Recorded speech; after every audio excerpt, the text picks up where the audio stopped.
Bismillahirrahmanirrahim. Assalamu alaikum wa rahmatullahi wa barakatuh. Alhamdulillahi alladhi ja'alana min ahli sunnati wal jamaa.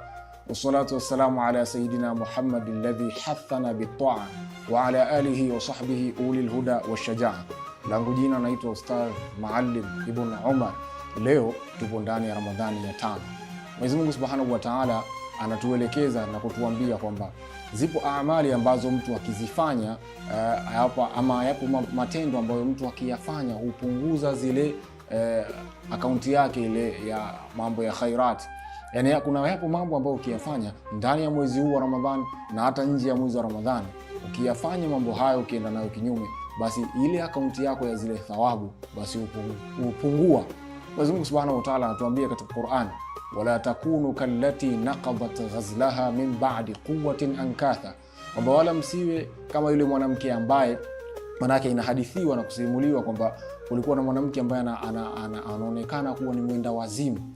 Mwanamke huyu alikuwa nayo kamba yake, alikuwa akiweza kuifuma, kamba yake ndefu sana, alikuwa akiifuma kisha akimaliza mpaka mwisho huifumua na anza tena.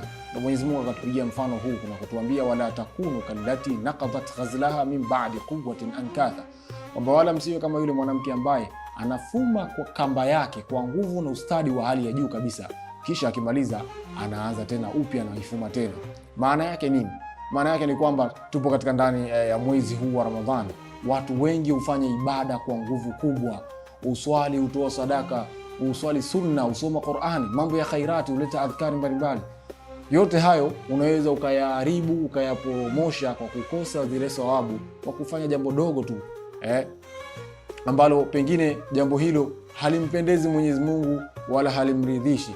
Kwa hivyo tunatakiwa tujichunge sana katika mwezi huu wa Ramadhani, ili amali zetu zisije zikaporomoka tukawa kama yule mwanamke ambaye Mwenyezi Mungu Subhanahu wa Ta'ala ametupigia mfano. Lakini watu wengi udanganyika na kuwa yeye kwa sababu anaswali swala 5 tena kwa jamaa, anatoa sadaka, anaswali sunna, anasoma Qur'ani, yote hayo uhurika nayo kwa kuona kwamba mimi kweli ninaweza kuingia motoni au ninaweza kukosa thawabu kwa kufanya yote haya.